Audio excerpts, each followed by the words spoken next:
If someone asked all your exes what your toxic trait or red flag was, what would all your exes say? I guess my question was, what's harder, starting over or staying stuck? At what point do you stop trying to keep the peace with in-laws and relatives and start prioritizing your own comfort and boundaries? What's up, guys? It's your friends over benefits, and today we have a new guest, Mr. Nebu. Let's go. What's up?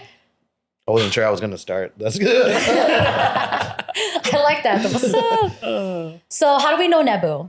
Nebu is one of the guys I work like weddings with. He's actually my boss. Oh, and yeah, it's great to have We you don't here. have to I have say- that much of a title, but yeah, I technically am his boss.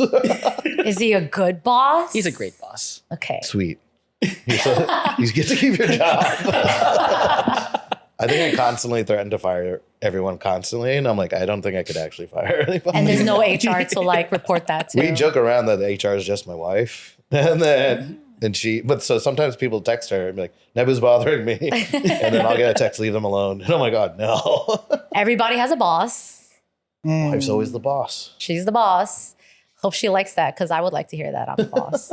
So we were talking about you being intimidating. Yes. Well, it was Get that brought a up little over the closer. weekend. Before you start, get that a little closer if possible. Is this good for the Yeah. mic audio? No. Your lips. It was brought up after I was working with a new company this weekend. They haven't shot like many weddings and stuff before. I try not to come off as like intimidating and stuff, but the guy had mentioned he's like I don't want you guys to feel in the wrong way, but I'm very intimidated right now. And I was like, for what? Like it's not. It's like a normal everyday. Why? Why do you think I'm intimidating? Why did you Why would you say that? and he was bigger than me too. So I'm like, if anything, you're more intimidating as a person. But he was like, just because like I'm a professional, I do weddings and stuff all the time. So I was asking Don, I was like, wait, do you find me intimidating? And then he was like, sometimes. I'm like, now you're fired. Now you're fine. You think is it more of a reputation reason why they were intimidated, or you think it's because how you come off? I think it's just like people don't quite know me yet. I think at first, when maybe people see me, I tend to have an angrier looking face, but I just have like resting bitch face for the most part. And That'll maybe it's do like it. I'm locked in at an event, so I'm just kind of like focused on what's happening. But most of the time, once people get to know me, I'm pretty fun. At least I try to be. You can't call yourself fun. Other people have to. Well, I mean, that's what people know. Yeah, Like, no, "Don, am I like- fun? This relies on your job right now. Well, I think the very first shoot that I worked with you, again, I think John Jang told me like, hopefully you passed the vibe check. So in my eyes, I'm like, all right, let me just do a good job. But also like Nebu's like, again, he's also zeroed in like, with getting the photos, getting the video done. So there's not much interaction. And you do have like kind of a resting, like angry face. So in my eyes, I'm like, did I do a good job? Does he like me? I have no idea if he likes me. The amount of times these guys have caught photos or videos of me just like looking stressed Furrowed. out. And I'm like, I'm just focusing on my job, guys. I'm not really a mean person. So this year specifically, I was like, I want people just to get to know me and kind of see who I am. And I shouldn't be taken as intimidating or scary or anything. Yeah, I see you've been doing a lot of stuff online. Been trying. Instagram stuff, bro. Especially this year, I was just like, maybe people should just kind of see who I am, what my Yeah. personality is like, how we work at events. We recently did like a big photo shoot where we took a photo of the whole team for the most part. And it showed people like, hey, here's the size of my team. Here's the diversity we have. Yeah, that's pretty cool. The diversity. Here's what we're bringing to the table when we come to your events. And one of the biggest things are like when we kind of like formed the team was, and Donna had mentioned it, like as vibe check. My biggest thing, I just want like good people working for me. Like, are we good people first? And then everything else we can kind of teach you, right? So, are you a good person to work with? You're reliable. Yeah, are you reliable? Are people Flexible, at the or- event feel comfortable around you? For me too, like it means a lot if we can make a connection to people. And so especially when I met Don, it kind of clicked right away. Like, oh, cool. He was an amazing person, super easy to work with. It helped that he was great at being a videographer and new cameras and knew everything. So that was a bonus for me. But most importantly is like, can we be good people? Are we going to treat people like we're going to treat ourselves? And that was the main thing. That's why I want people to know, like, we're all legitimately good people. We're going to do the best we can for your events. Do you guys have like a promo video?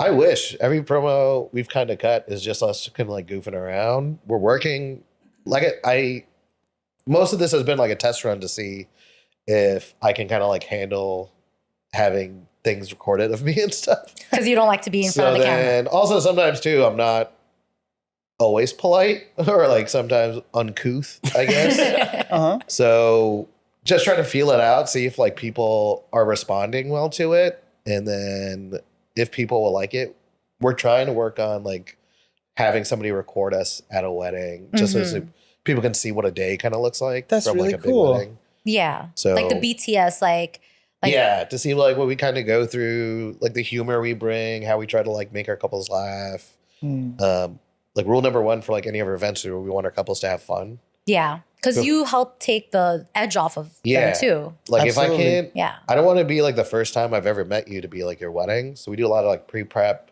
We learn what they like, what they want to do. We spend that extra time with them. So most of the couples we talk to are like super awkward.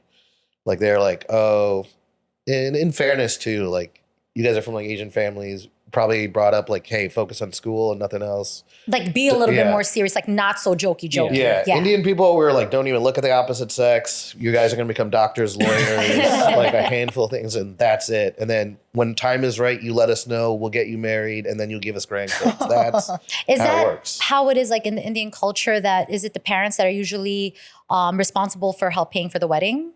Most of the time, yeah. Like it's usually split. These days, it's sometimes the couple will pay for it. Depends on the size of the wedding these days. These things are insanely expensive. So having some kind of support is definitely going to help you along the way. But parents in like Indian culture, parents kind of like save up to like eventually have their kids get married because it's like a big deal for them. So that's why like they're so, for the most part, they're very extravagant.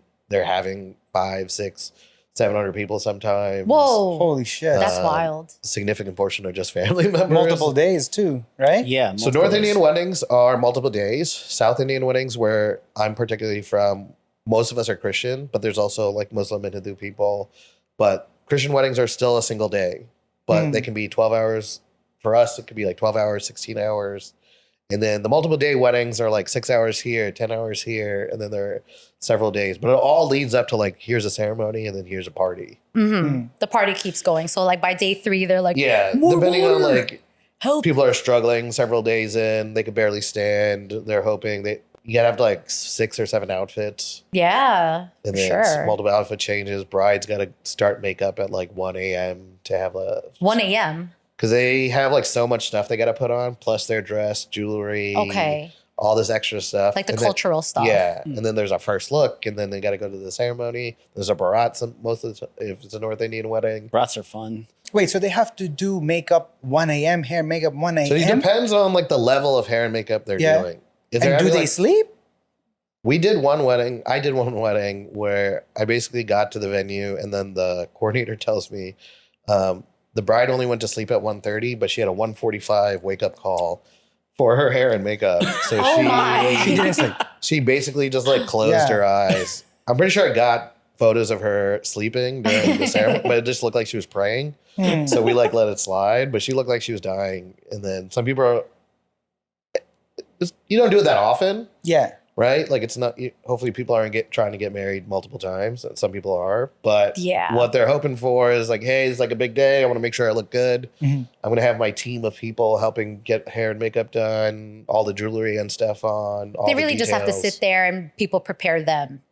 A lot of times too, like, India girls don't know how to put on saris. So now there's like sari drapers that come and then they'll drape your saris for you. See, this is so interesting. I never knew there were like specialists that help. Yeah, anything to like take the edge off on the day. There's we recently did a wedding where the bride had a dog, and then they had a pet sitter for the whole day, and the pet sitter brought the dog around for the ceremony. That's for like the people's hall. kids. So it's like, they were like, I really want my dog at the wedding. I'm going to have somebody who's in charge of the dog specifically, and then they can take care of it. I would love that job. That job seems that is really cool, actually. It was sick because at the end of the wedding, like when we're all exhausted, there's just a golden retriever that we could just like play with. That's so cool. And like, this is like the best support thing we could do after the wedding. Gave me some energy for the end. Really quick, I'm just curious. Oh, sorry, go ahead. Please. I'm curious about the cemetery wedding. So was that at night? It wasn't. So this was back this was back when we first started kind of like shooting weddings. I was just doing micro weddings during COVID. Oh, it was during COVID. And then this was also too when I didn't ask too many questions. I was just like, oh, you want me to shoot this? Cool, whatever. So I had a couple. They asked me about, they were getting married on October 31st, Halloween. Oh, okay. And they were like, yeah, we're getting married at this place in Long Island. And you do it. We agree on the price. And then I was like, oh yeah, by the way, where is it? And they tell me it's a cemetery. I'm like, there's no way. And we found out this particular cemetery has like a arboretum, like a garden area where it's meant for people to like go and like remember their families or just kind of like go and like relax. It's a nice space, like a it's just like a garden nice space within the cemetery where people can go to and just like have peace. But this is where they decided to have the wedding. And it got brought up again because I ran into the officiant this weekend and we kind of reminisced about how crazy this was that we're going to the cemetery. I remember I went to the cemetery. I went to the front desk. I was like, there's a wedding here today. Do you know where it is? And the guy was like, there's not a wedding here today. And I was like, there's definitely a wedding here. There's a death here tonight and you're up on the list. And then we found this spot. We're about to start. And then I remember the sprinklers go off and like our equipment's there. So we just run, grab our cameras, we pull it to the side. And I go to the couple to go check on them to be like, hey, are you guys okay? You know, the water, is your outfit's okay? I think it'll be fine. And then the groom starts laughing. It's like, oh man, that's just my brother. I'm like, oh, is he here? Is he like a prankster or something? And he's like, oh no, he's dead.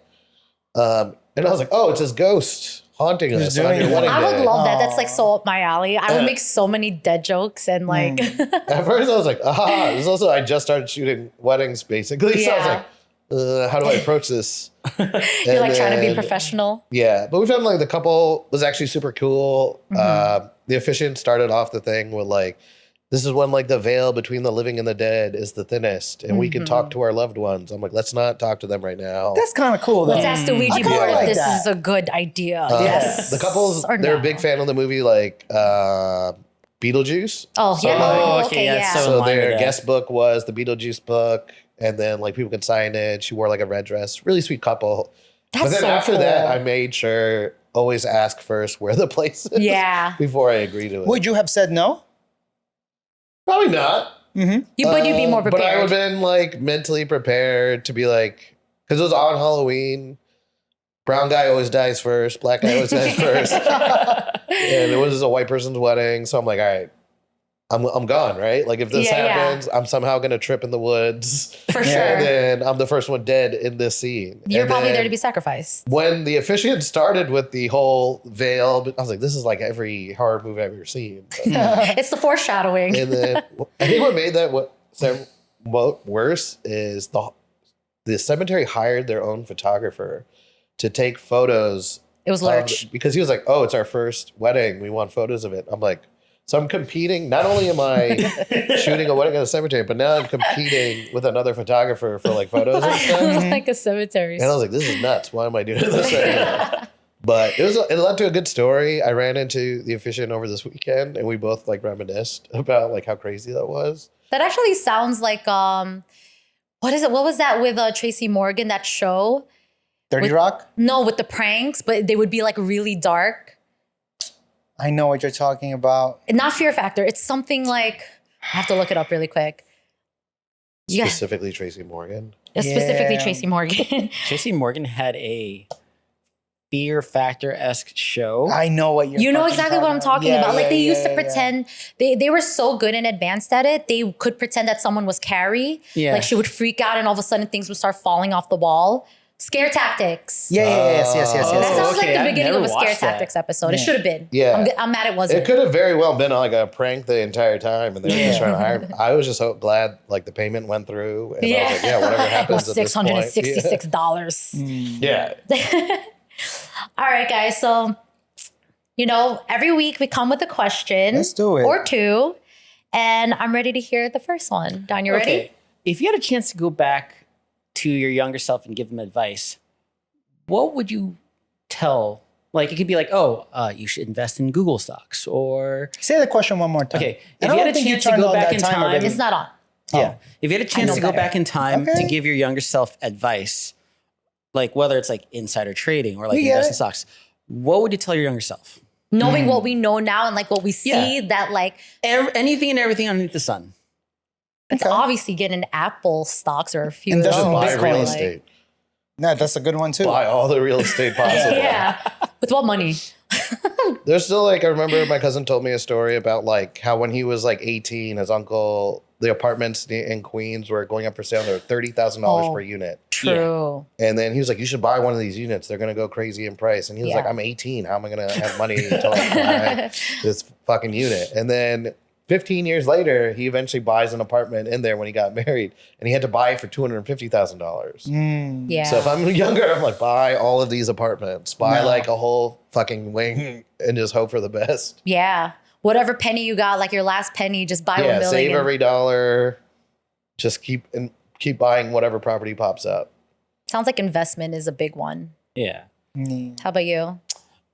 So definitely real estate. I remember talking with my buddy John about this one time. Where it was like, oh man, if only we kept our houses in Bayside, because like we lived in Oakland Gardens or Bayside, right? And so if we still had those places now, I mean, like my case, my parents divorced, so it's not one of those things that would have definitely happened unless I would have kept them together just for the house. stay together, we can make more money. Write love letters. Yeah. So that'd be something like, oh man, if only we kept that place. And I sometimes think about that. Outside of investments, bro. Outside of that. That's an easy given one. I would tell my younger self to ask the prettiest girl out, like in school or whatever class you're in, just ask the prettiest girl out and get that over with. And the reason why I say that is because I feel like I was so afraid as a kid. Like, you're always like, I was always very cerebral, like, too caught up in my own world to like think about, hey, like how would people feel, how people would think. I was kind of concerned about how people would think about that. But then also that overanalysis paralysis kicked in. So I feel like I would have loved to build my confidence a lot earlier. Yeah. Like you got to put in the rounds early. Yeah. Because that if you experience. don't, it'll still affect you even at this age, bro. Yeah. You know what I mean? So that's where I feel like if I had a chance to, again, thinking about the playful stuff, which is like money investments, but if I had a chance to go back to my younger self, I'd be like, dude, just shoot your shot. Don't be afraid. Like, again, you never know. They might actually think you're really attractive or you might be interesting. You might actually be the first one to ask them out. And that'd be a really cool thing. I mean, outside of getting lucky, fuck that. But yeah, Like, of course. But also just Being 12 years old here. What do you think? getting over like that hump of like being scared. And I feel like that transpires in everything else. Absolutely, absolutely.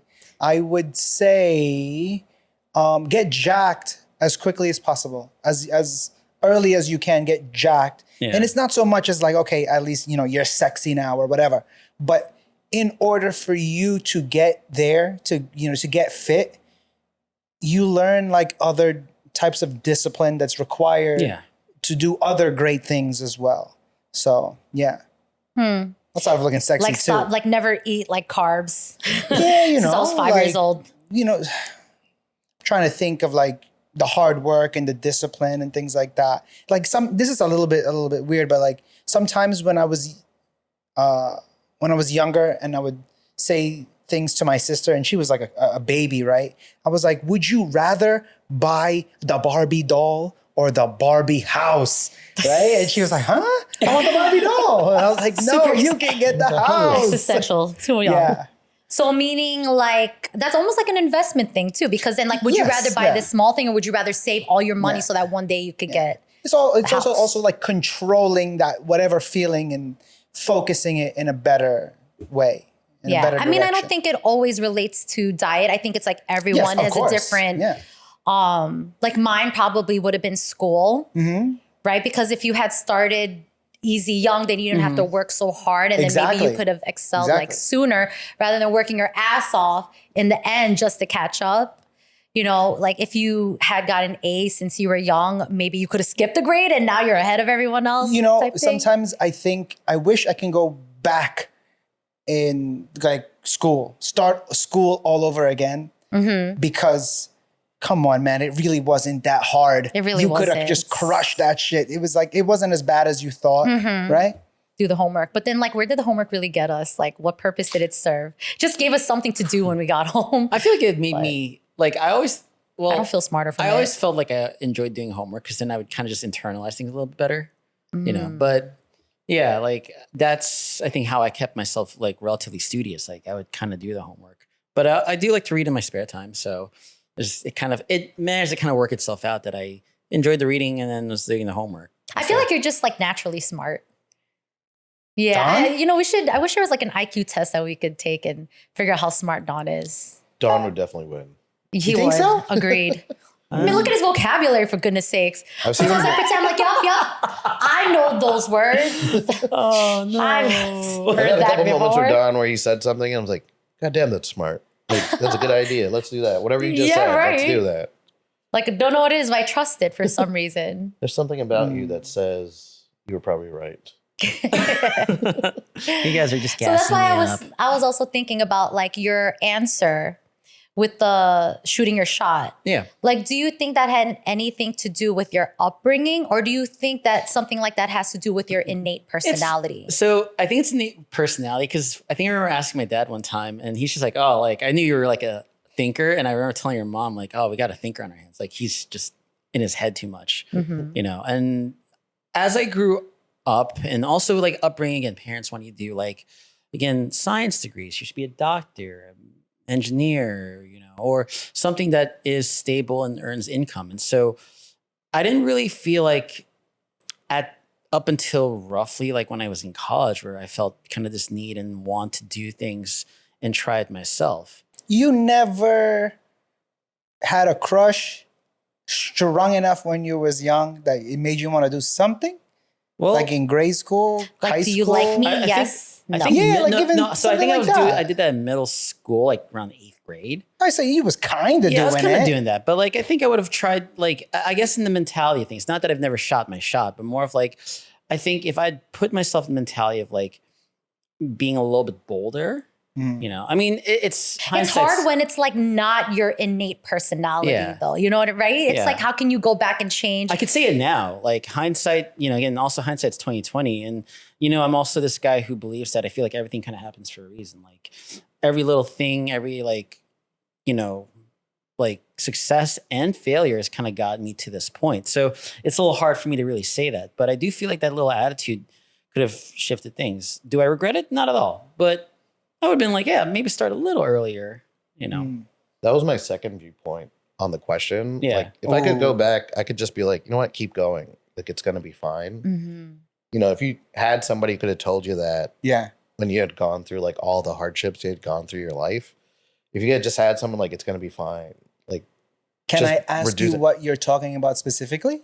About There's that you so maybe many. have quit early? One of the biggest for me was like when I chose to go to art school. Yeah. And I made that decision. No Indian kid was making that decision. Uh-huh. Everybody was becoming pharmacists, doctors, getting True. their engineering degrees and stuff.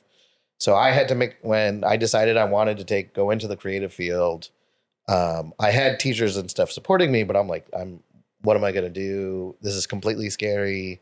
I'm going to feel out of place. I'm not coming from like a rich neighborhood either, where maybe they had like all the things that kids could do to like become whatever they wanted. Mm. My parents didn't want me go to art school. They wanted me to do anything else. So going through that, super fearful of like, I don't know what's going to happen. And like going through school, not knowing if I was going to get a job. I did fail. I got a C in one of the classes. And if I didn't get a B, that means I had to take a whole year over again. Oh, man. So now I had to go spend one extra year in school. And I'm still scared. Like, I don't know what's going to happen. I have nightmares of being left behind. Yeah. Like even to this day, like I'll dream about me still being in high school or whatever reason. And I'm like, I have to take this class again. Yeah. Like what? It's like a really I had weird never recurring thing. struggled through a class before either. Like I was always pretty smart, always got like good grades. Uh-huh. So failing in that school put like a huge hurt on me, and like going through so And many it's different money. things. And it's so much money. Yeah. I was going to like That's the worst a private part. art school too. And I was like, my parents would rather get me into like a state school or something. Mm-hmm. And then my parents are trying to like pull me out of school. But like if I could have gone back and just been like, hey, it's gonna be fine. You're gonna find your way. You'll find a job. You'll make it through. You might lose a job, but then you'll find something else to kind of work on. Would have been such a grateful hit. And like back then too, there wasn't like social media like it is now, where you can like so many, you can find other people that look like you and be like, oh, they're killing it right now. Yeah. And we use them as inspiration. I had to kind of like, there was no Indian graphic designers or people who had gone to like art school or stuff around me. The path for you was It's not like even nobody clear. was there. Yeah, it's like you're making your own path. So much uncertainty for years. So if I could go back, honestly, because like I'm perfectly happy with my life at the moment. Yeah. Like, Yeah, same. and then if I had made any like change or alteration, would I even be the same person Exactly. I am now? Would I be treating Don differently as an employee? Would I be caring as much as I care about stuff? So Would you have even met your wife if you hadn't gone the there was, path like, that you did? You know what I mean? Because if I didn't stay like an extra year in school, I would have had an extra year with her when we met in college. You see? So it was That's like crazy. so many things that happened that like if they didn't happen the way it is, Your life would not even be how it is so now. going back and just being like, hey man, it's gonna be fine. You can keep going. Yeah. So that you Hardships could are gonna have come. more peace and confidence. Just something to like take the edge off. Like a little reassurance. Yeah. Yeah. No, like I think my version that related to it is like when my parents divorced, like as a kid, I was like, oh man, like this is like the worst time of my life. And then I think 5 years into it, I was like, oh man, this is like Better. my parents aren't fighting because they're not in the same household. There's like less yelling. Yeah. And then Your nervous that system is like, catharsis of like, you know what? I would just go back to like my teenage self and tell him, dude, it's gonna be okay. I know you're freaking out. I know it's like it feels like the end of the world. You're gonna be so much happier that it's like, you know, I think certain things happen for a reason. And I believe that too. Like, even though I said like I would say shoot my shot, I think it's more of the sense of like I feel a little bit more empowered to like just believe in yourself, place trust in yourself. Would you realize it's you as an older person or just some creepy dude who's like, Just some creepy dude. like, you know what? You should go hit on that hot girl. I would just assume it was always a ghost. The ghost wants me to hit on like her. somebody's ghost or like just some creepy older Yeah. Asian guy. Yeah. Like, speak to the girl. I'm like, Who's this 30-year-old talking to me? What the hell? You know? Yeah. Old Biff, is that you? Yeah, old Biff. Yeah, exactly. From Back to the Future. But Yeah. I don't know. I mean, again, I wouldn't change anything for the way it is now because if everything didn't happen the way it did, I wouldn't be working with you. I wouldn't be here doing this show with you guys. Butterfly effect. No, seriously. I believe You'd that probably end one up with little no legs change or and one little something. detail could have changed anything and everything. You know? Yeah. So I'm grateful for it.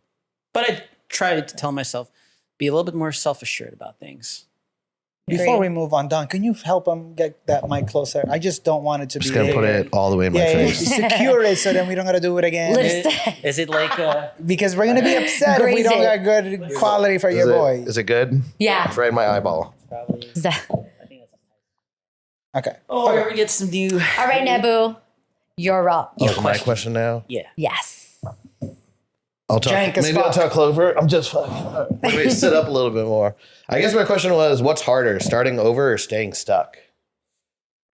Ooh, that's a good one. What is harder? Starting over or staying stuck? So like starting completely over from scratch or just being stuck in the situation that you're in? I mean, there's two different definitions of quote unquote hard, right? Because if you're stuck, it's hard because it sucks, right? You don't know what to do.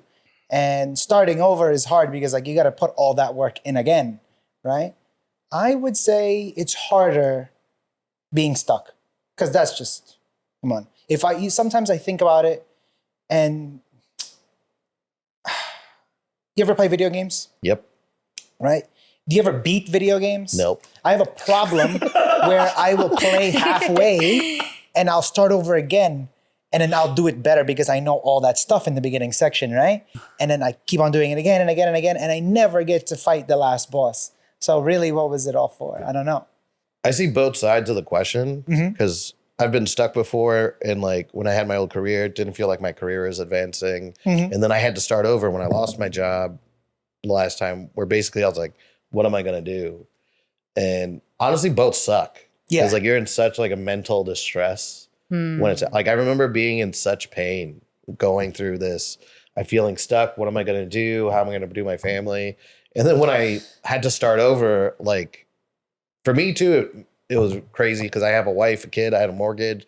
My son had broken his wrist at the time, so I had to pay like medical bills and stuff. And I'm like, what am I supposed to do? Like in this Yeah. craziness. And then it depends. Like, I think stuck might be harder because you might be stuck for a longer period of time. Where starting over can. So basically, it's taken me like 2 years to like start over after everything has happened. So it didn't feel, but like there's a upward progression at least when you're starting over. Stuck, kind of like you're always. It's predictable. It's like, I'm always, nothing's gonna change. It's always gonna be like this. Agreed. And you can get down. But at least if you're starting over, hopefully. You're trying to make steps going forward. Yeah, I agree with that. Actually, I heard this yesterday and I like remembered it to bring it up, and I feel like it's relevant. So it's either one day or day one, right? Like you could tell yourself, oh, one day I'll do that. Like one day I'll make the change in my life. Or you can make it your day one and make that change in your life. Yeah. Starting today. Starting today, yeah. Correct. So sometimes when you are continuing on that same path, like you don't get to accomplish what you keep telling yourself you're going to do. You might as well just throw it all in the trash and do what you said you were going to do on that day. Make your Sometimes you don't happen. make that choice, right? Like for a long time, I had the photo business going, and then everyone kept asking me, like, "Are you just going to do it full time? Are you going to do it full time?" And I was just scared. And then when I lost my job, all I had was the photo business. So I'm like, "All right, I guess I gotta. This is day one. Like it wasn't by choice." Because would you even have the time? How could you make the time to flourish that if like you're doing your 9 to 5 or whatever? Yeah. So sometimes you do have to put everything in the trash. It's like the choice was made for you. Yeah. It's an Agree. interesting feeling. Yep. Ooh, it's tough. Some I feel people it's- like being stuck in their ways. I feel like I could see both sides of like the coin. I feel like it's tougher to be kind of stuck. Starting over is always going to be like daunting because then you just kind of have to pick up the pieces and just like get it going. But there's always, I think, some thrilling portion about like starting a new adventure or starting, something new just in general. Like there's always something to kind of keep you motivated. But when you're stuck in like the same place for a long period of time and you're literally just throwing things at the wall, seeing what sticks, seeing what is going to help change this plateau into either like, a downward hill or leading to like upward progression. So if I had to choose, I'd probably pick being stuck, and just 'cause- Really? yeah, if you're stuck in this like meanwhile, you don't know, it's going to even almost feel like you're going to wait till like something changes the game a bit, right? Versus like starting over. I mean, again, I think about this like on an artist like scale where like, starting something new, starting new brush strokes or taking new photos and just like tinkering with things. There's always, I think, something that, again, getting the first step is always going to feel tough. Yeah. But then continuing with that and then maintaining that momentum and then eventually hitting this like roadblock of like, okay, is this not going where I want it to? Or like, So that's kind of like meshing the two. So you feel like there is a starting new while staying stuck yeah, kind of thing? sort of that kind of deal. Yeah. But if I had to choose, like it'd be like being stuck. Yeah. Because if you feel like you've thrown everything at it, you might have to just simply take a step back. That's and what I just- was saying. yeah. Because like being stuck and being actually stuck and feeling stuck are two totally different things. Yeah. Right? Like you can be stuck, but you just haven't figured it out right now. Yeah. Right? As opposed to being truly stuck, like you can't move forward at all. Yeah. But sometimes also people are kind of afraid of change. Like, a lot of people don't make that change or start over until they're literally thrusted into that, like losing a job or like getting broken up with or things like that, right? Yeah. So sometimes the universe has to be like, nope, for you. Just throw you out the plane. I mean, I feel Yeah. like there are like forces like that at work. Like, yeah, and you could try fighting certain things, but I feel like it's just gonna come in a way that, it'll work itself out for you. Well, like we were saying in the previous question, it's like when you look at everything in hindsight, this wouldn't have worked out if this happened. Yeah. Like that's why sometimes when a lot of things go wrong, you kind of have to embrace it. Yeah. Because then you start to think like it has to be for a reason. It's so common to say, oh, everything happens for a reason, but it really does sometimes. Yeah. Like, remember, like sometimes we were recording and someone canceled on us. And then that day, everyone was here in this room. Yes. Or yes. also like when we did our first like 2 or 3 episodes and they weren't I'll taking tell off. you, And we that were shit ugly is in not it. a good feeling. That shit, it sucks. That pisses me off because you kind of want to try to avoid that. But yeah, some things do happen. Like, I don't know, the stupid mic sounds, and now we have the mic arms, and then we have these janky mic arms, and next week we should get better. Mine's doing just mic fine. I don't arms. know I about consider you. them the growing pains of like, expanding like, our ideas, right? And even like working with Nebu, like, we're always like brainstorming about how we can make, our work and our job better. And then as we address one thing, it's like, oh man, now they want more. Oh, we need more. There's always a giant list that we can never finish. We were at a wedding a week ago, and somebody had mentioned that like all the bad things that have happened have led to this one special moment.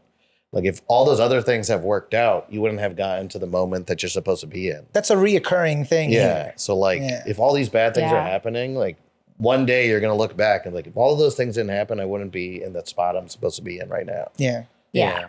That's why it really is just the way you view things too. I believe in that so much now. I don't know if it's because of all of my algorithm videos and it's being forced within me, but it's just, like when they talk about manifesting, it's what you believe. It's like what you believe to be true. It's either you have nothing or you don't have this so that you have the time to do that. And then you made this happen. You're like, oh, should I manifest it? But it's like, no, it's because you were optimistic and you were positive and you... I do believe attitude is everything. I feel like- Attitude is everything. yeah, the like- whole half full.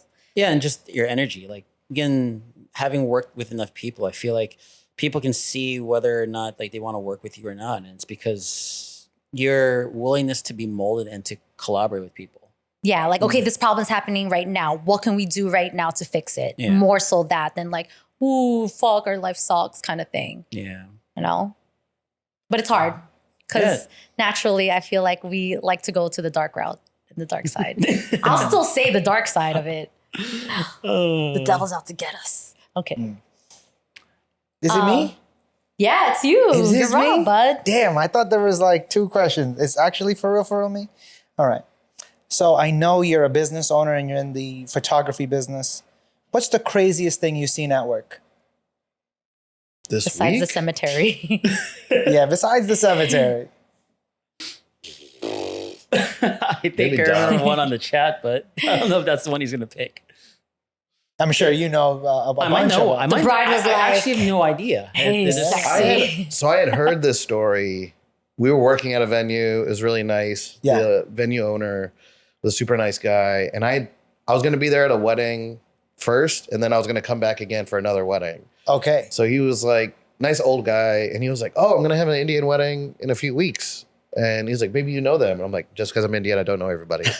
But he told me it was happening. I was like, oh, cool. I'm like, let me know about it next time I come. Next time I come, he's like, Nebu, I have to tell you the bride and groom got into a fight before it happened.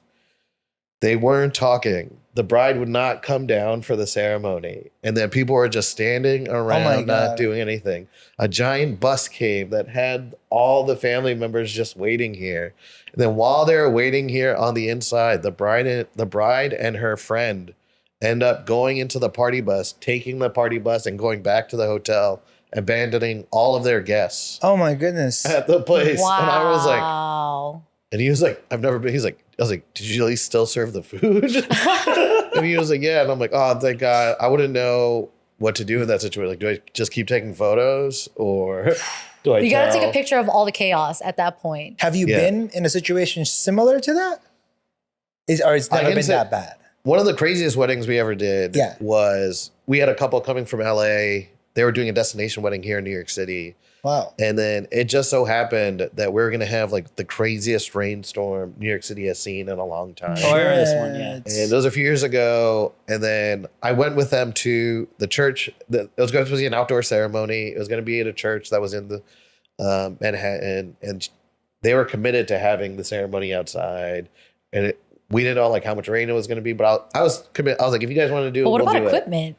And then I brought like raincoats for myself and Garcia. And then we bought like covers for our cameras just to be prepared. But we get to the venue that day and it's pouring rain. Like Oh they're talking my. about shutting down the city. It's several feet of water. Sheesh. We get to the hall. We get to the hotel. Bride looks like she's just like, you know what? I'm just going to be happy about this. And then I look over and her sister and the coordinator go like this. I'm like, come over. Come over. They're like, the church just called us. They're canceling the ceremony. Oh, They're like, no. this church is under like a foot of water. There's no way they can have the ceremony. That's crazy. And they were like, you tell the bride. And I'm like, No. What the Why am I fuck do tell I the gotta bride? do with any of I was like, that? first of all, you're It's not related. your responsibility. You're her sister. You've spent your whole lifetime breaking bad news to her. And they're like, no, she likes you best. And I'm like, all right, fine. And then we had to figure out a situation. And we ended up like coming up with a plan. She got married inside. Oh. They're having brunch at a hotel. So the hotel allowed us to have their ceremony inside the lobby. Last minute. and she was That's still so okay. nice. And them. then she was like, it's going to be, and she had 2 days worth of events. So she was going to have like the ceremony and a brunch and then the party the next day. So we ended up making it work. They had a good time at their brunch. John and I almost got trapped in the city because of all the rain. How long ago was this, bro? So a few years, 2 or 3 years ago now. That's a And- half. No, that's a full cup kind of gal. And then Yeah. I was like, hey, don't worry about it. I try to keep everybody calm, even though I might be screaming in my head. The next day, they have like their party, which is in like a club. We were just shooting video that day. And I knew it was going to be a problem because they had all the drinks laid out like it was a buffet style. So they had espresso martinis, margaritas, old fashioned, Just just out already so people could pre-made. grab Filled? pre-made. And people Interesting. could just grab them. I'm Yeah. like, it was a Ooh, problem. lukewarm. Because usually when you have to like go to a bar, you got to wait for them to make the Yeah. drink. Yeah. Yeah. This is like, oh, I can take as many drinks as you want. One guy got so drunk, he slipped. He hit his back of his head on a column. Oh God. And then at first I thought he was fine, but he was a big guy, so I helped pick him up. And then as I put him back on the chair, I noticed like something's wet on my hands. Oh shit. And I realized there's blood all over my hands. I realized he's cracked open the skull. Oh my gosh. wow. And then I'm like, This story keeps getting crazier. and I'm like, holy shit. And I'm like, we got to take him to the hospital. I was like, NYU is right down the road. We'll take, and then, but I'm surrounded by drunk people. So no one's listening to So they're all like, nah, he's fine. I'm like, there's blood coming out of his head right now. blood. God. And they're like, no, he'll be okay. He'll be okay. Everything. And then I was like, we have our headsets on. So I was like, stop filming. I'm not giving this to the police. And they asked me something happens to the guy. Bouncer comes over and he looks at me. He's like, oh, this guy's got to go. I'm like, I agree with you. He's got to go. We got to take him to the hospital. It took him like 15, 20 minutes before they finally got him to the hospital. Might have saved his life. I think he got True. staples in his head. And then I remember everyone was so drunk. And then it was just like his blood was left over. Like it was just next to me on the ground. And everybody was still dancing Like and a partying. scene, Nobody gives like a a fuck about crime that. scene. And I was like, do I clean this up? Should I call like somebody They're else? almost like, oh, look, there's wine on the Wow. floor. Damn, who knew the photography And would then have such a play? And then we were like, A but then role. it worked out. The couple was super awesome. We still ended up giving them, we sent them their like videos and photos and stuff. They loved everything. They were happy with us. So I was glad we could at least like provide that. But Yeah. it's such like a crazy 2 days Yeah. of like the city literally flooding. And then all of a sudden, and this is that one time I was like, This is maybe I should have Mercury went to med retrograde? school like my Yeah. parents wanted. We're gonna save that. But even then, I knew if blood's pouring out of your brain, you should probably go to the hospital. yeah. Don't know much. Not That's much much there, crazier but than I that blood thought. should not be there. Yeah. I had to wash my hands a lot. You'll never be the same. Yo. No, now I you have can't blood on your I hands. can't Like unsee. What I was like, oh god. So now we're and I mean, luckily we do bigger weddings now where there's not like columns in the middle of the dance floor. Oh. But we've seen like Yeah. people like fall and like bust their ass. Especially like people have heels on, the floors are slippery, marble. Yeah, and like they always do those dancing on the clouds. And what people don't know is that when they pump out that ice, it makes Oh, the it's floor like slippery. Oh, really is slippery. that Like they so? basically Yeah, mop the floor. so you can always bust. Yeah. Oh. That's the It's like tricks of the dries. trade. Yeah, so like sometimes Yeah. you see like a little kid like try to run across the thing. You just There's a lot though. Don and I every weekend. There's sometimes we're like we've seen everything, and then we see something we've never seen before. And we're like, oh, Desensitized. Come we're on, just Don. super Give me desensitive. one. Yeah. What was Well- crazy for you? I mean, I'm just really thinking about the first like event that I ever shot with Nebu, and it's funny because I shoot a lot of weddings with Nebu, and this was the first event that was also not a wedding. Felt And like a wedding. It felt like a wedding because it was a sweet 16, And when I tell you, I feel like the parents shelled out all the money for the daughter. They had 2 other kids, 2 boys, right? She was the only daughter. Yeah. Oh, but like, She had yeah. 2 older brothers. She's the only daughter in the family. They're the So only they're ones who like, get the Sweet we're 16. going all out. Yeah. So yeah, my it was Super like Sweet 16. 12 hours of shooting. We had a video team, a full video team, a full photo team. And this was the first time I'm meeting Don too. So I'm like, also I want, it was a Caribbean, they're Guyanese and Trinidadian. Mm-hmm. So the first time meeting him, I told him like, you need to bring earplugs. And he was like, why? They go all night. And then I was like, you'll see. Right? And then the music's so loud, like your chest and body are vibrating. Yeah. And then he was just like, the first instance of meeting me is like, hey, excited to meet you. Have earplugs. And it's just like it's like an insane party. Like your chests are vibrating. And this is the first time I get to like, this is how I know he kind of like passed the vibe check too. I'm like, this is probably going to be one of the craziest things he's ever experienced in his life. Yeah, because like, And it all right, was. so they had like smoke guns. They really had like getting down, like dancing in the clouds, and like they have like guys like putting the smoke machine there. It was really dreamy, right? Mm-hmm. And like doing a lot of fun video. But I'm telling you, like the sound, like we've been to like techno raves, right? Yeah. And we feel like just the drum and like the bass. I've been to an event with you, and I remember going, "Yo, the volume is exceptionally loud. Yeah. Like I can't even enjoy this, dude, it's that I loud." couldn't even hear my own thoughts. Yeah. That's how loud it was. I was like, Like, there's no way this isn't redlining. Why do you think they like that like that? Why do you think they like it like They that? like like to to party. dance. Yeah. I've been to, but like, you can Jamaican party at weddings. a sensible, loud. Not just Jamaican, but like if music. you ever lived in Queens Village, breaking the fucking right? speakers. It's bro. like it adds to the vibe for sure. Cause everybody parties at like Caribbean weddings. Like Yeah. little Yeah. kids yeah. to like 90-year-old grandparents will get up and start partying. yeah. Alcohol, no alcohol, they're on the dance floor partying. Yeah. So adding to the experience. So even though like we make fun that we got to wear earplugs, when we shoot it, it's like we're getting plenty of content. We're bringing really awesome videos. For Everyone's on couple. the dance floor. We know it's going to be like a lit experience. Like we don't have to worry about like, oh, this dance floor is going to be whack. What are we going to do to make it look like it was Yeah. cool? Yeah. So How it do we kind of makes kinda, your job fake easier. it? Yeah, so it makes our job easy. We just have to suffer through maybe Being deaf. partial deafness. I remember that night, Nebu said, you're going to enjoy the quiet drive on the way home. And as soon as we left, and I was just sitting in my car with silence, I'm like, I feel like the hairs would fall off of you, all the baby hairs. You just legitimately just feel yourself just like vibrating. And then you're Yeah, like, I know that feeling. And then sometimes we don't get to, in order for us not to block family members, we have to stand by the speakers. So we're in like the worst possible spots. Oh my God, that can't be good. Oh, I think you need a hearing test just in case. I'm sure it'll be deaf soon. This is why Gabe wants this mic so close. So Yeah, right? maybe I'm not talking loud enough. oh, man. I don't feel like I can imagine there being crazy situations or memories at like what you do. Like, do you have any? Do we have any? honestly, not really. Like even working at a plastic surgery place, I've seen some operations, but it wasn't anything like what you guys are describing. We had a funny one Yeah. where the bride's dad decides to unveil his toupee. Oh, my God. That Oh, wedding. shit. He was drunk, definitely drunk. You gotta do that. He was not drunk. He was, he was sober as a saint. And then when I first met him, I thought like this has obvious toupee. Yeah. Obvious. And I'm Must come like, from here. this can't be day one, right? He's got to be rocking this normally. Yeah. And then I don't see anything. And then we shoot the first day. I don't mention anything. Second day of the events, I see like the hair weave on the table, and I make a joke that we should make me a wig. and then the bride, I see on the bride's face like, well, you wouldn't be the only one wearing a wig for the first. I was like, and then I was like, wait, did your dad just wear this wig today? She was like, yes.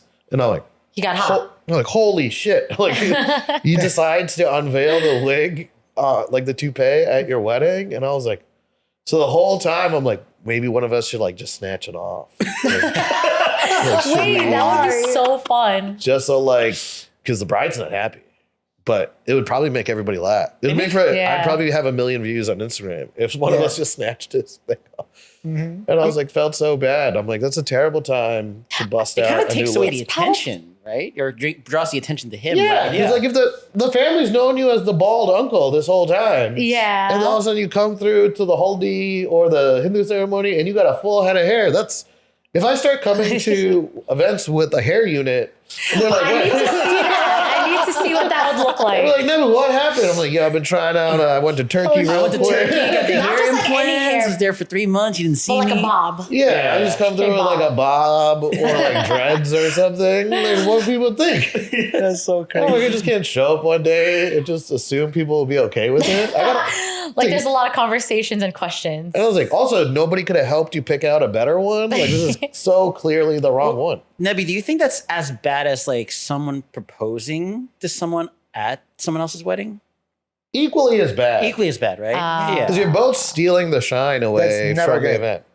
That's a I faux wouldn't pas. mind it. Yeah. No, not the proposal thing. If someone like wore a wig to the That's okay. That's okay. Wearing think it a would be wig, it's funny. okay. Yes. I'm like, if you're known as like, oh, I'm the quirky uncle Yes. or something, but he wasn't known as the quirky. He was just like, oh, I'm wearing a wig today. No one's gonna notice Maybe in he the wants to family. look good for his daughter. Yeah, right? Can I say you have a very Kanye West look going on? You're not the only person who said this to me. Oh wait, now I'm just seeing it. What the fuck? You have a Kanye Oh my West God. silhouette, homie. For all the fans out there, I am not in any way associated with Kanye. I can't see Yeah, it. We went to Vegas one time for my friends. We went to, Oh my God. we went to Vegas for my friend's bachelor party once, shit. and we went to like one of the nightclubs, and a bunch of these older women were like older white ladies were outside, and they're like, "Can we say something to you?" And I was like, and "This shit can go any direction, right? Like, we don't know what's gonna happen when a white person comes up to you like, hey, can I say something?" Yeah. He's like, "You look just like Kanye West." That is so And crazy. they made me take a picture with them. So they could, I was like, first of all, I'm Indian. I'm not It's black. Vegas. And I'm like, I guess. And I was like, will you guys buy me drinks for the rest of the night? If I No, you pretend to be Kanye West? You gotta do a line. No, I'm like, I can't do it. I didn't even know what to do. I was like, I just look like this. I was also skinnier then, so I probably looked a little bit more Yeah. like him. Now I just look like a bloated version of like if he just let himself go. I Like, definitely I'm just like, No, Wouldn't no. agree to that. I'm not allowed to. You're Wouldn't a be big right. brother bear to me. Yeah, no, but Brother you do look bear like could Kanye West. suplex me at any time. Because you were crazy. saying that sometimes you look intimidating and then you're smiling. You know how Kanye West is intimidating and he smiles and he kind of has a good No, smile. but your facial features Yes. look like Kanye. Yes. Actually. I got to do something different. Have you Maybe ever I will seen- come with the hair unit one day, just so I Yeah, can stop getting. Why? Because those we kinds of- canceled Kanye. Differentiate. Have you ever seen Kanye and Nebu in the same room? We've never been in the same room together, which is also Hannah Montana. maybe that's the intimidating part. Maybe I'm just gonna come through the next podcast if you ever invite me back with just the Kanye. Look, we got Kanye. we West have to. on. Maybe for Halloween we'll do Halloween. a doppelganger episode. We'll see who looks like who. Yeah. We got to Sure. figure out our I'm doppelganger. glad that I said that. All right. I have my question. Yes. Are All you right. guys ready? Yeah. Okay. If someone asked all your exes what your toxic trait or red flag was, Ooh. what would all your exes say? Past me or current me? I mean, I feel like current me is a different. Well, I like to think of more progressive and more learned person. I feel like you guys probably know what your red flag is or toxic trait is. Or Trying to, was. you know, like when you go into an interview and they ask you, oh, like, what's your flaws or whatever, Yeah. right? Mm-hmm. I'm trying to get one of those smart answers so I don't look, you know, Oh, that I work too Yeah. hard. I'm too much of a perfectionist. Yeah, right? I give myself to my career too Yeah. much. I don't What? know. I cared too much. I care too much, you know, just like, We were in two different places in life. you know, I'm too much of a go-getter that sometimes like it, you know, I am rubs people the Kanye. wrong way. Yeah. Need a moment to think about that. Give me like a minute to like Don's looking at me to say, yo, you better say some shit say, first. say some shit first. You got one? You guys probably have more exes than I do. I only have one ex. Okay, what would that one ex say? No, you think? I think the whole thing, we were both like toxic with each other. Oh, Kind of no. like we were dated through high school Yeah. into like partial of college. It wasn't a good relationship for either of us. Mhm. We were all super young. I was still scared of like even dating. She was Asian, so I was dating out. I She was scared. Asian. So I was like, my parents are not. You're gonna be Asian happy. too. Yeah. I'm I'm a just kidding. darker version of an Asian. So I was just scared and like very honestly looking back at it, like, you know, I was terrified of like what my parents would think. So I probably looked scared and weak and not being able to like stand up to them at that time. But like what we talked about earlier of like you know, you can make it through those situations. If I'd never self-evaluated myself after that situation, which was a meltdown for me. Yeah, and I mean, a toxic trait or red flag doesn't have to be forever. You know, maybe you realize that in that relationship, and you're like, okay, I got to do better than that. Yes, Yeah. of course. I remember one time my friend had pointed out that like we went to get buffalo wings and she ordered buffalo wings and I thought it was terrible. And I told her like, this is fucking terrible. And I was such a mean Fuck your person. wings. Like, yeah. Then he was like, yeah, she looked like she was going to cry. And I thought and I think about it like, oh man, I was such an asshole. Like, why She made did them? I do? No, we went to like a place and she was like, these are the best wings here. Oh, And I was like like, these are fucking trash. And then, whoever likes these wings has horrible and taste. now it's like one of those memories that just like randomly pop up and you're like, oh my God, I'm a terrible person. Why have I done this? Nah, you're And just so- being honest. So then those things have helped. At least I hope what most people will do is kind of like a lot of self-evaluation. And I'm Yeah. like, Absolutely. I was definitely an asshole in that moment and I regret it. And I just tried not to avoid it. I met my now wife soon after that. We've been together 19 years. Shush. So Congratulations. Yeah, my you're a friend. long-term kind of guy. Let's her go. toxic trait for me is I probably talk too much, which is why I'm on a podcast. Probably why she married you, actually. Nimi, if you're watching, we love you. This guy does talk too much. No kidding. She probably hasn't made it through the entirety of the podcast. She's already tired of hearing my voice for too long. But that's how it works out. It's like I always say it. It's like your opposite. It's always like there's always a quieter one and then a more. I think I don't know. Yeah. You know, I would say, not that I'm being too flirty, but I'm very social, and because I'm social, I just end up talking to a lot of people, and they would probably think that I'm flirting with them. But I guess it depends on your partner if that's a red flag. You know what I mean? Some people may understand that you're a social person and never see it as that. Like you think that you being friendly is a red flag though? Like Not, yeah, because you know, deep inside at that time, when you get someone talking, I kind of lean into it. So, yeah, that I would say is my fault. The leaning into it, of course. You know, not every time I was talking to somebody. Let's just say we're gonna go get coffee, Yeah. and then I'm gonna talk to, I don't know, the cashier or whatever, or the waitress or whatever, and then spark up a conversation. Yeah. Is that a bad thing? But sometimes, you know, for me, it feels good when people respond to, you know, my personality. So I will lean into it a little bit. And I wouldn't necessarily say that it would be a red flag unless 3 people have said it. but what you're saying is that like you realize the pattern in your partners is that they all don't like that. Or the kind of girls you like don't like your friendliness. You're overly friendly. Yeah, either or. True. Either I guess or. girls wouldn't really like that. Yeah, they get a little jealous. I don't know. Yeah. You get it. I could see that. Like Yeah. you order McDonald's and all of a sudden you're talking to them. Yeah. I hope you better like this Big Mac. I'm trying to understand. You do look like a suave guy, so I'm like, Games are very I've never been soft. smooth in my entire life. So you look like and then you might squint a little. Yo, you guys just complimenting each other today, like Kanye. Glazing. Bruno Yeah. Mars over here. Yeah. Hey. Karaoke session Our for next later. single is dropping. Yeah. Yeah. Oh, wow. No, seriously, we gotta figure out all our doppelgangers. Okay, I can see that. Yeah. How about, wait, hold on, because you're a very social person. Yes. Do you, No, have I've you experienced never, that? No, I've never like the partners that I really lasted with, like the long ones that were really substantial. They were never jealous or That was never never a presented problem any for them. jealousy. No, I think because that's how they understand how I am. If anything, that's the appeal of why they like me. You can't like me for something and then punish me for it in the Yeah. end. You know what I mean? But that happens a lot with people. That's true. Yeah. That happens a lot with true. partners that I see. It's like that's what gravitated you towards that person. And once they finally got that person, now they want to punish you for it. Like that's not right either. Yeah. So if anyone You have was a to good be angry with me with the way I am,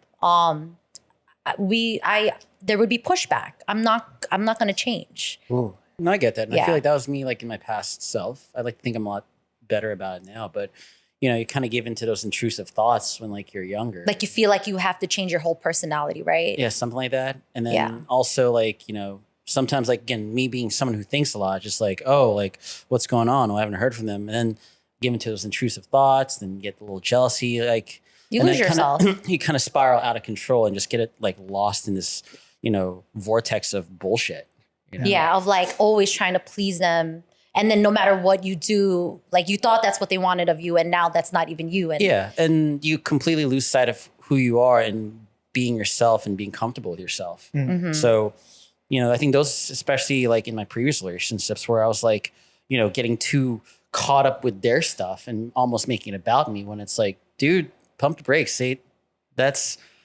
Don't insert yourself into that situation as if that's about you when it's not. Like, you have to know what is about you, what isn't about you, and whether or not you're trying to pick a fight with somebody or trying to find a reason to pick a fight with them.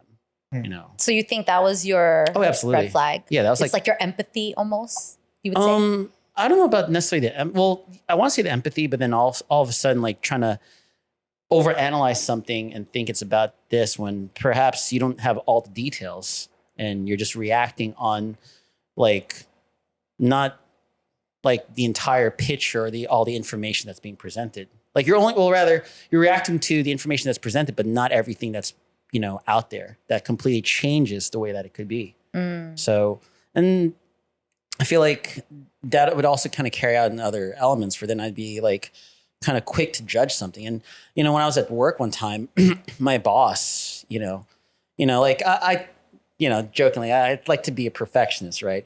But in my mind, I feel like I've navigated those things. And my boss took me aside one time and he's like, Don, look, I know what you're doing, but for one, like, just take a step back and try navigating it for a little bit. Like, he was talking about one of my peers and said like, at least he'll do all the homework. And if he's really seen that it isn't, accomplishable, then cool. But try not to give into that knee-jerk reaction of like, of assuming the worst in anything, or assuming like already it's been done, like the discussion's over when you haven't even tried navigating all like the pieces, involved with that. So yeah, I feel like over the years, with both relationships and like work, rather than just simply like, oh no, it can't be done. It's like, oh, well, all right, let me give it a shot and see what would happen. And I think that's, what's made me a lot more open-minded and more collaborative in a lot of efforts where it's like, it's not simply just like, I could be a know-it-all, admittingly, like tend to be that guy who likes to be like, oh, he asked me a question, I'll start, listing things faster than AI can list it on like Google pages, right?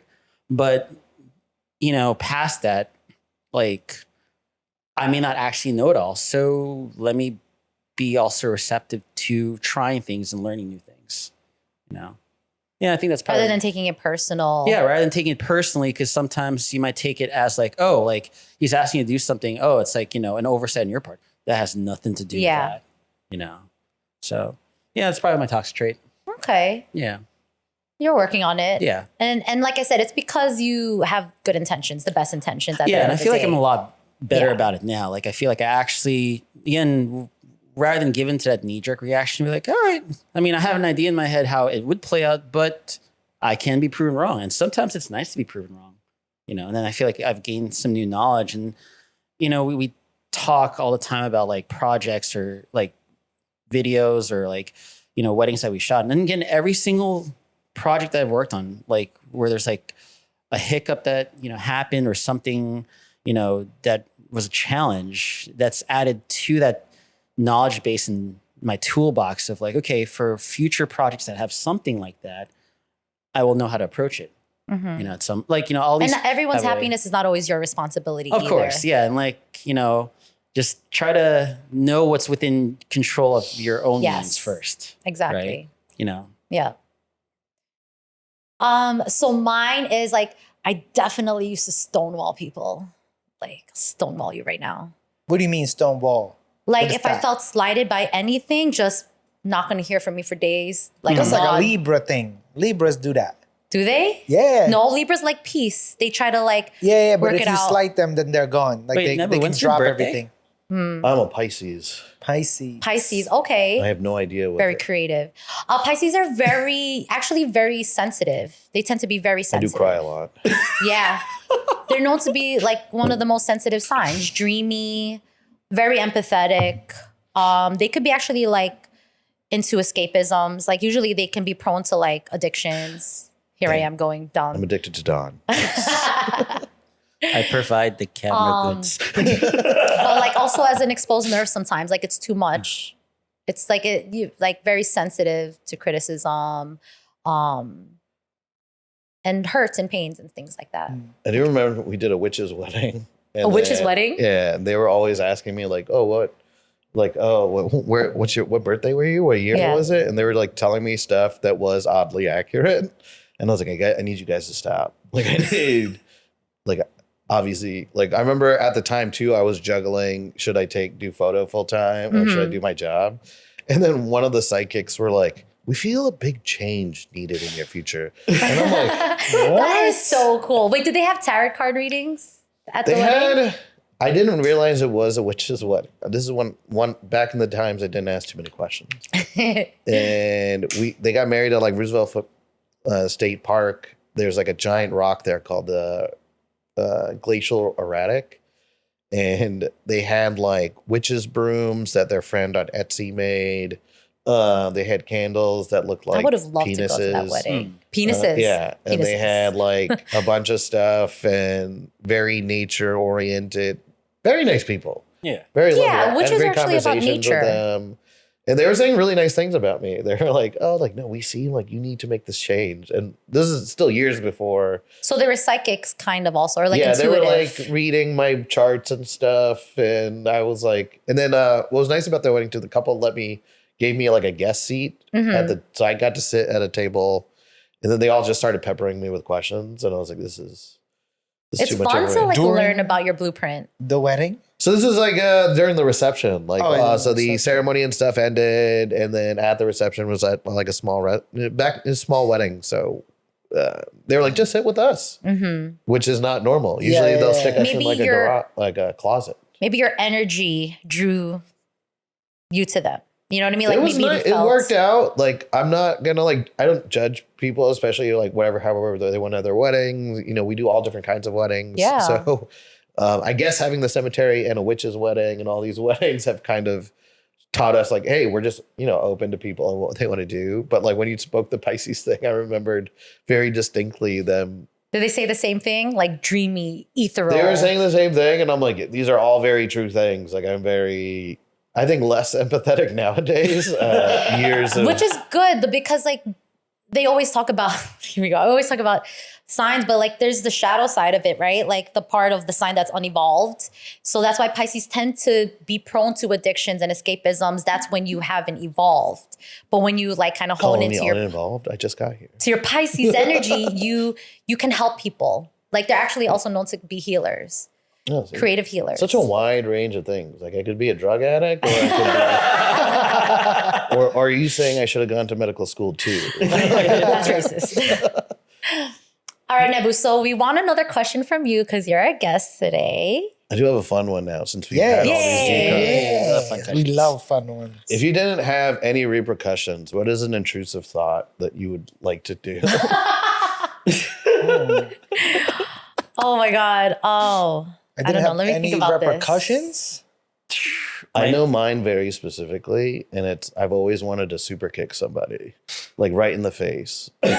Like the Scott old- Pilgrim style. So like the old Shawn Michaels finishing move, Oh, gotcha, where gotcha, he would be gotcha. waiting. Like it'd be sick if we're at a wedding and you got like the uncle with a camera and he's clearly in the way, and I could just line him up and just rock his shit. I think that's the intrusive thoughts that goes into all our mind is like when you're like want to sucker punch someone or like push Yeah, them. like if I didn't have to off the worry, like if I could still have my job, people would still hire me for gigs. If I could just super kick the shit out of this guy. That's called pent up anger. Yeah. But then I keep it inside and then it doesn't unveil itself. You just try to channel that energy elsewhere. Right? And then he's so disoriented, he doesn't know who did it. Yeah, He's he's like, just who did like, that? what happened? It's like, Uncle, foods came out. I'm so sorry. Right? Don't worry. Samosas. Yeah. this is here. Don't worry, it's a sit down dinner. You should sit down again. Right? I have to think about that. Oh, I think mine, not repercussions. I wouldn't want it to be awkward, but there's a lot of times I want to break out into song, like in public. Or like when I have headphones in and there's a really good like song, sometimes I imagine myself, because you sing softly to yourself, just like really belting it out, and Just everyone's like letting yourself go. yeah, Kind of like and everyone's like, who's that? Yeah. Who is she? That's how you become famous. Like, And that's how I become famous, and my story you should takes do off that from there. tomorrow. You could do that tomorrow. Actually, sometimes I try to tell Mike, I'm like, I'm gonna take my karaoke system and I'm gonna sing in the subway. I don't care. And he's like, what are you, homeless? Yeah. I'm like, It's New York City. There's crazier things that have happened. I know. yeah, the Showtime guys just Showtime. Showtime. You leave a hat out, you make some money. Yeah. Yeah, well, that's Buy some another. new headgear for the podcast. But then it becomes homeless. No, actually, that's another intrusive thought. It's like those people that do the Showtime and they're like about to kick you in the face. Like, what if they come close and you just like, oh, like Just right in the kick 'em off crotch? the ball. Like you came too close. You asked for that. How about you? So I like to think that I'm a friendly guy, right? But there's a time where like you get other people who are hired also doing like a very similar vein, like a creator, like just BTS type of deal, right? And if they don't introduce themselves to you, it feels a little off, right? Mm-hmm. But then like if they're like in my shot and we haven't communicated this whole like, hey, I'm gonna stay out of your way, I'll even help you, then we'll be cool, right? Yeah. But then if you're like in half of my shots, I just want to like throw something at you. Just slap their camera out of their slap their hand. camera. Just like, there. bro, You're like, what's over there? Slap. Or just slap like, their camera out their hand. Yeah. or Just sweep like, them let me over the use that real legs. quick. Just be like, oh, I'm so sorry, bro. Oh, that would be a good one. Yeah. Probably Or just kick sweep. their behind the knee and then they fall and like, Yeah, oh. Just accidentally, like, what's that thing? Flat tire them with their shoe. Oh, like step on their toe. Yeah, step on their shoe so their shoe falls off, and they're like, oh, my. That's an expert move right there. You just wish they stubbed their toe. All of Yeah. a sudden, they're like, oh, I got my shot now. So sorry you missed it. Right? Well, I'm sure if they were nice and said, yo, bro, my bad. Like you wouldn't be so annoyed at them. But like, they don't even do really that. chill. But it's like if you're gonna go like, so I think it was funny at that same wedding. There was that content creator, and then there's the DJ who was like asserting that like I skidded his floor with like, Oh, yeah. and they had like a white laminate floor that they just put on. So they think that like my tripod, which wasn't even on there, had like left these skid marks, right? I was like, Skid it doesn't marks. have wheels. Yeah. And so I'm like, oh, I didn't do it, right? So I move away. I'm just trying to chill. I'm just trying to keep it together, right? And this guy just like, hey, look, see? Like, and he pointed at my tripod. I was like closer to another set of skid marks. And I just gave him this like glare, like the death glare. I'm Say just like, skid mark one I'm more ready. time. That's where you Feeling wanted to it. super kick them. Yeah, like I was like That would have solved so many problems. on the comms, and this When is like in one of those doubt, things that super we don't kick. really talk about, but everyone's just like, yo, Don's ready to kill somebody. You can see Don's eye tilting. I'm like, this is it. We're finally going to see it. Yeah. Everyone's just waiting for that for you. Yeah. The Incredible Hulk. One Like, it's day. not that hard to like communicate and just say like, hey, I'm this person. Is there anything? Yeah. There is like a hierarchy at these things, and just understanding. Like, It's just also an etiquette, right? Yeah, like general people's self-awareness is so Yeah. low, and then that's kind of why you just want to beat the shit out of them. The moment they walk past you and don't even say you're anything. just like, super how- kick. what made you think this was a good idea in this moment? Who like, raised right you? now? Like, we've had like a few people like have their cell phones go off during when I was like, how many signs did they have to make Oh, to remind? Yeah. How many announcements did we have to make Yeah. to remind you? Just like put on silent, please, for once. Why- see, that's the conversations going on in the comms, right? yeah, we're like, Fucking guy. everyone's seeing me glare at the person. I'm like, we specifically take photos of them when the phones go off. So when the couple wants to know who did it, we can be like, this guy. Yeah, This guy. that's too This funny. guy. This Andy over here, she had her thing. I think another intrusive thought that I would do is like if I'm frustrated or like angry, sometimes I just want to scream. So I don't want to also embarrass myself and everyone or thinks that like I'm crazy. I mean, I could be. I don't know. I hope not. But just like just let it out in that moment of like frustration and not be judged as if I'm ready to like cause like Yeah. disruption in society. Yeah, probably that. Yeah, it's I like, feel like ah. that would be a good release. And I feel like people do want to do that. You know, like you ever seen those break rooms? Yes. Yeah, like they should have a scream room. Did a birthday in a break bar. Yes, I did. Yeah. Yeah, break bar is pretty fun. Went to another Pretty friend's tiring. birthday. I did it before. I was like so sore after. Yeah. Well, Yeah. Do you Yeah. have an intrusive thought? I wouldn't say it's as intense as kicking somebody like that, but I'd probably say to say exactly what it is on my mind. Because if you think about all the crazy things that I've said on the podcast, God only knows what's going on in this brain. And if I could actually say that and not get in trouble, yeah, I think I'd feel better about myself, right? So that. Being able to be So honest. all true. Yeah. Be 'Cause honest. like, yeah. no sometimes, filter. sometimes you say that, oh, Gabe's just likes to say things to get a reaction out of you, Yeah. right? And now as I've gotten older, I've kind of like stemmed away from that, even though I still do that. But imagine the stuff that I would say. I remember I saw Don's cousin, and I had met him years ago, and I saw him, I don't know, I would say 1 year ago from the state. And he's like, oh, you're like you, but less you. I'm like, oh, like you're not like- as much, like you're a much toned down version of the Gabe that I remember. And I was like, I still think I'm the same guy, but yeah. You try to filter yourself a little bit more. Yeah. You don't let the voices in your head take over as much. Exactly. Yeah. I get that. Sometimes I say unfiltered things too, especially to like people I first met. You probably experienced it. Just like I remember, oh God, I shouldn't even say this, but like I met someone's family, and then after I heard that he said that I needed to learn how to talk like a lady. Like, Oh, yeah, harsh. That's when But- you should have super kicked the guy. See? We're always going back. I know, but it's like one of those things, right? It's me being me, and you think it's just, but like you Yeah. have to learn how to filter, I guess. Of course. Sometimes. But if we didn't, Imagine? imagine. Yeah. We're just letting it go. Yeah, we would get canceled 60 times before this thing was done. Like ever since you joined the group chat, I feel like I had to tone myself down because now there is a lady. I'm probably in this worse than you. What are you group chat. talking about? I know, probably. And that's why when you said like, I probably other feed group it. chats are crazy, I'm like, maybe I can push this boundary again. Lady, where? Okay. well, we got to be more refined. Yeah, right. That's a good one. That is a really good question. That was a good question, Nebs. I want to write more intrusive thoughts that I want to let out. Okay, guys. Now, are you ready for the question of the week? Yes. Let's see what you guys sent us this week. You guys ready? Yep. Okay. At what point do you stop trying to keep the peace with in-laws and relatives and start prioritizing your own comfort and boundaries? Can you relate to that? Yeah. Indians are one of the most intrusive families you can think of.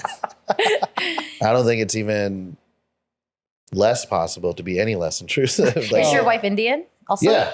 My wife's Indian. My in-laws do live with me. My parents don't live that far away. And for a long time, like having like realizing too that like we're finally adults is like a big deal.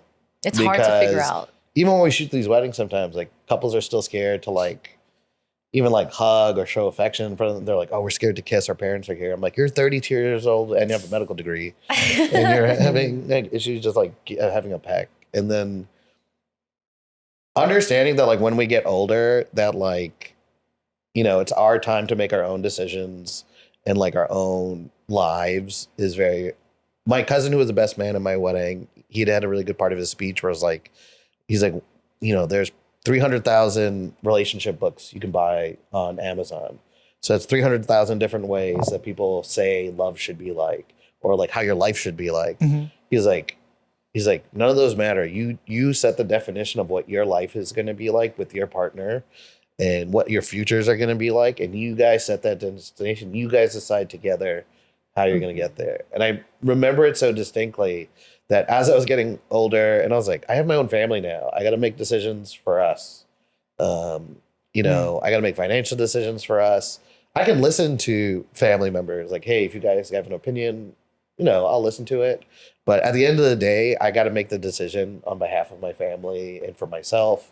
And we've done it more recently, or like, hey, we're kind of like focusing on like what's good and better for us as a family and what's going to be good for like the kids and what we want to do. Cause it's so different from when our families were younger to now. Yeah. So we have to kind of like adjust for the time frame we're in and like what we're trying to do. So there's always going to be the intrusive family members and like them thinking like, oh no, that's the wrong decision. You should be doing this. But once I've often told people I've accepted that I've become like the Indian uncle finally. Like I'm at the age where like our parents were when they were probably in America trying to do stuff. And I'm like, I have to make those decisions now too. Like my parents are older now, so I have to take care of them. You know, take care of my in-laws. You know, I have to make decisions. I may not make the smartest decisions every time, but they have to be mine. So would you I like say that, Yeah. like you feel like if there was a boundary, right? Did you feel like the boundary would especially come when you're married and living together? Like, you know what I mean? That's usually there- when like Indian people feel like somehow a magical barrier will happen. is up is when you get married. Is like, you know what, if I just get married, people will leave me alone, which is the greatest lie ever told. If anything, it gets worse because now you have two sets of families trying to like, But It's like, oh, now a house that we can so it live has to in. come to like some point in your life where it's like, you know what, I'm an adult now.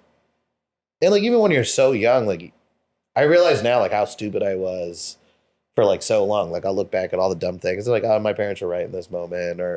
But then it got to a point where it was like, oh, I'm an adult now. I got to make these decisions, real impacts of my life, what my career was going to be, what all this stuff is going to be. And I have to live with it for the rest of my life. So it doesn't, what I remind couples a lot is if you get married, it's not like life is going to become all of a sudden better or easier. It's actually going to become harder because now you have two sets of families, but you can make it easier on yourself. You're like, finally kind of like make that conscious decision. You're like, you know, this is my life. This is my family. I have to live it. Like none of these other people they don't have to go through like the struggles with me. I remember my cousin gave me like a good point too. Like he had lost his job and he was like, that's when you kind of like find out like who your real like family and stuff are. Cause like when you had a job and you had like all the money, they were all coming chirping to you and saying like asking you for help and you were helping them and stuff. But when you lose your job or you went through like a bad downfall, like who's there for you, trying to help you back up and like do those things. And so then that's when you kind of like have to like reevaluate like, you know, what's going to make sense, what's gonna happen. And I see it a lot, especially where a lot of Indian weddings where we see these Indian parents or families becoming like very intrusive and we can tell. And sometimes we try Calling to act the like a shots. barrier. I think it's helpful sometimes that I'm at the age I am now and I have a family that I can help my couples because I'm in between the ages of their parents and then them for the most part. Yeah. So I can still talk to the parents because I understand like where a parent's coming from, but I can also talk to like the younger. They're like, hey, let's keep the peace for at least one day. Usually I'll crack like you know how parents are, You know, like, whatever. hey, I just need you guys to smile and pretend to like each other for today for this photo, so we can get And through that'll do this. it. Yeah. And usually, at least we're lifting the tension that's happening that day. But then usually I remind them, like, you know, weddings are also not. Sometimes people think that's like the biggest thing they got to plan, right? Like it's the biggest thing of their lives. And I'm like, no, it's like maybe one of the first things you got to plan. You got to plan like a life together. Are you going to buy a house? Are you going to have kids? Like way more. I can plan a million weddings. I hate planning lifetimes. Yeah, that's true. Yeah. A wedding is like a party, but like sometimes the weddings bring out the worst in, say, like the in-laws or the people surrounding you, and that's where it comes out. Normally, very calm in-law, maybe never caused an issue in your entire life. When it's time for their kids to get married, like something just unlocks with it. I hope it doesn't happen to me if my kids ever decide to get married one day. No, I'm we're hoping different that like generation. because I've won through this with the weddings, I can be like, hey, whatever you guys want to do, we'll do. But you can see like, and especially too, like we've been doing this year too, we're going to be doing a few weddings where I've known the kids since they were like babies. So I've known their families their whole lives. And I like know they're like super calm normally, but I can sense like when this party is going to happen, it's going to bring out like a new person. And then sometimes too, like I've seen couples are like, no, we just had headaches when this crazy party and stress was happening. It brought the worst out in people, but then they recovered and went back to like a more. Yeah. Well, when I read this question, I see that sometimes it's like not just in-laws, because it's not just with marriage, but like say with your partner's parents or family, and then now the wedding just really complicates things. But like those problems have been there since before, even like leading up to this marriage. you know? And I guess it's maybe the marriage is the breaking point where it's kind of like, okay, now this is going to be my new family. At what point do I like stop trying to please you? No, wait, yeah, stop trying to please you because now this is going to be my family. Yeah. You know what I mean? So like where or when is that boundary? And I think now that I'm thinking about it, I feel like maybe marriage is the point when it's kind of like the road that you choose and you talk to them and you say something like, look, we're going to get married. We're going to be partners forever. You haven't given me an easy time. Mm-hmm.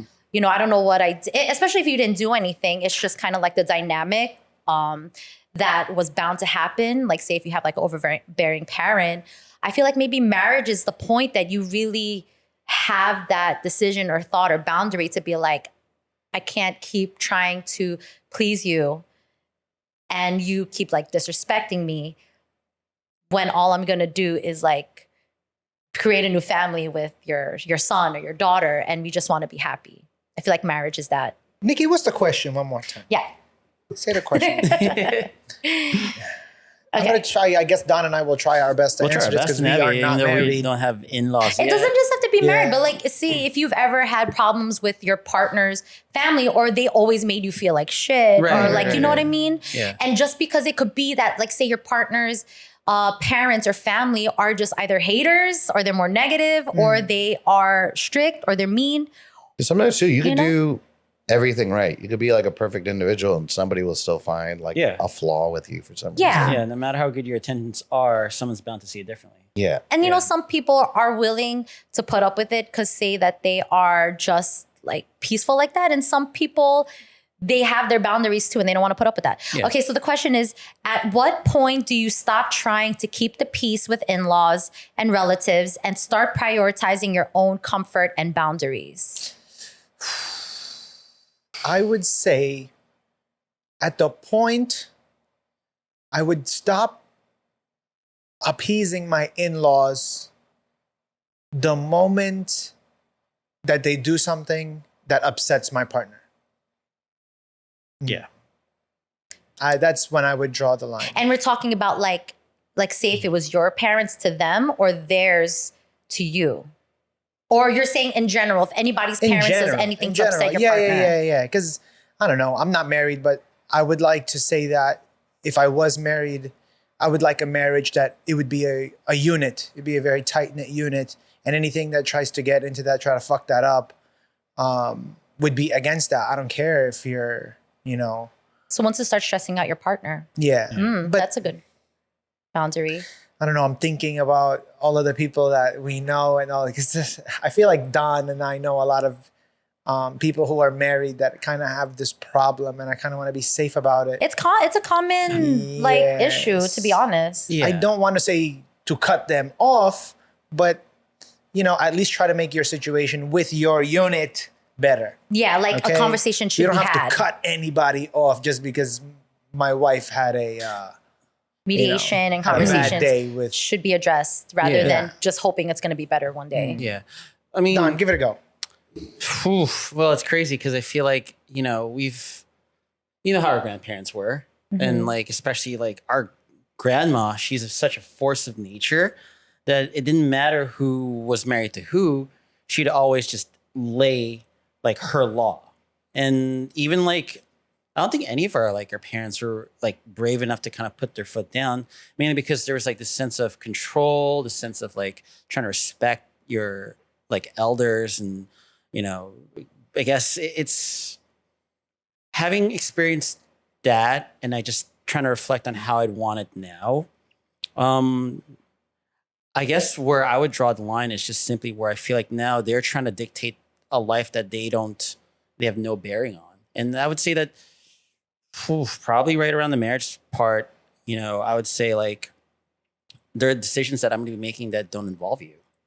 But can you imagine if like your partner second guess even wanting to marry you because they did not want to be involved in a family that would like cause them constant like stress and pain and pressure? You know what I mean? That's why like, yes, I said marriage, but it almost feels like it has to come before that. That's definitely It does, yes. And, like, when you first brought up the question, I had thought it has to be a little bit before that, at least close to leading it up. Well, I'm not one to go rogue against our families. Right. But, if anyone was to say anything that was in my family to comment on it, I'd be like, shut the fuck up. You know what I mean? Yeah, Come on out. Something has to be said. Yeah. For sure. I think initially you gotta like, especially in like marriage, if you haven't spent a lot of time with the families, you're just like kind of like sussing out what the situation is like. Because you don't want to step on any toes. You haven't spent a lifetime with them like your spouse or like your partner has. Yeah.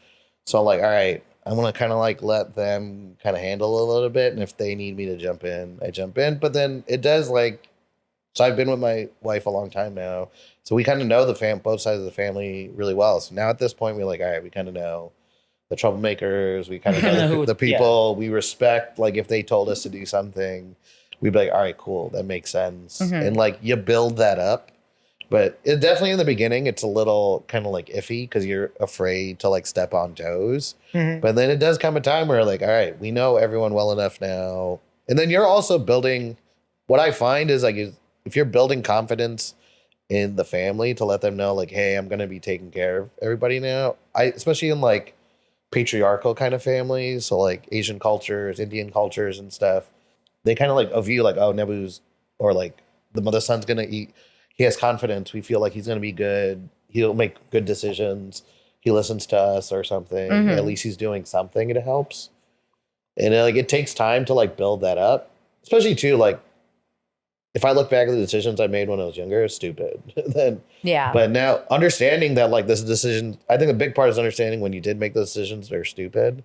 And then kind of like approaching that too, like, hey, I'm just going to try to make good decisions. You're going to be like a referee for a little while. But then like, all right, I got to put my foot down in certain situations. Like this is what we're going to do as a family. Yeah. I'm not going to tell you guys to do that as a family, but here's what we're going to do. If you guys would like to join us. Like I'm always receptive and like empathetic to like good intentions, but I also have to be like confident enough to be like, hey, I know where you're coming from, but you're not in my shoes. And also you're not in my relationship. So, again, parents are always going to feel like they have like the better say because they're going to be the parent. Right? Yeah. It's just such a shame sometimes because I also feel like the in-laws that do that, they don't realize the strain that they put between, their kid or, their family member and their partner. And on top of that, like you may never build that relationship because it's just been tainted from the beginning. Right. And now it's never going to feel like family. Yeah. I just feel like, unless if that person is really treating your son or your family member wrong, then it's like valid. Yeah. But if really not, you really should try your best to be accepting, and because you don't want to strain that relationship. That might be the mother of your grandchildren. You know what I mean? And now they don't want the grandchildren to come over. That's the fucked up thing. Don't listen to my answer. Listen to these guys' answers. It's a much better answer. No, yours is good though, because you said you would try to resolve it early on. Yeah. You were right. Like how I kind of handle situations. Like if anyone bothers my wife, then it's a problem for me. Yeah, it's a problem for me. No, I'm fully on board with you. Yeah. All right, we're having. But like to an the issue extent of what are we going? How bad are we gonna like how much? This up, right? To what extent is it now? It's like okay, now you're really encroaching on those things, right? Yeah, now you got two women to deal with. Yeah. All right, guys. We definitely went a little bit over time. I think we may need to skip. Yeah, I guess we can't sing karaoke this week. We get in trouble. Nebu's happy. that's your title page, right? It's okay though. We will have a karaoke of the week next week. We'll do that next week. Yeah. But thank you so much for joining us this week. I for hope you having had me, guys. fun. Thank you. We really enjoyed your your wild wedding stories, and I kind of want to come on as a team member one day so I could just keep follow what's us going on. around. You gotta hire Nikki to be the one that does the behind the scenes photos for you. Yeah, I could cover you. Yeah. We are looking for people to do our BTS stuff. Hey, I'll fucking get the back of your head. I'll be like, It's just the shine of my bald head. no, we're gonna powder it up for you just a little. That's what gives the light in the room. Everyone's gonna be like, "You brought a powder to your thing?" So I'm like, a powderer, shine bright. Nebu, if people were interested in the work that you do, where could they go to find out and learn more? yeah, they can check out my website. It's nebuphotography.com, or check me out on my Instagram. It's just at Nebu Photography, Nebu Photography. or my TikTok, which is slowly growing, I hope. Let's go. Yeah. Is it at Nebu Photography? Let's get some followers. You know, up in here. anytime I see anyone that's trying to do like the, just trying to put themselves out there in social media, I always root for it. And I specifically remember, I'm like, yo, this guy's doing it. Yeah. He had the blue I said that. check. Yeah. Tough. You gotta pay for that nowadays. Really? Oh, yeah, you do. $14. You guys can get one too. Oh shit! Yeah. If we get one, just know. What does the blue check mean again? What does it give? It does add like added security or whatever. So like people can't log in. It's a badge of authority, Yeah. Don. Guys, Makes should me- we? Okay. It makes me look legit. All No, right. it does. It does definitely It look does legit. make it look legit. We'll talk Let's about do it. it. Yeah, we'll talk We'll about talk it. about it. All right, check out Nebu Photography on Insta. Check us out on Friends Over Benefits. Yeah. And hit us up. See ya. Thank you, Peace. my friend. Bye.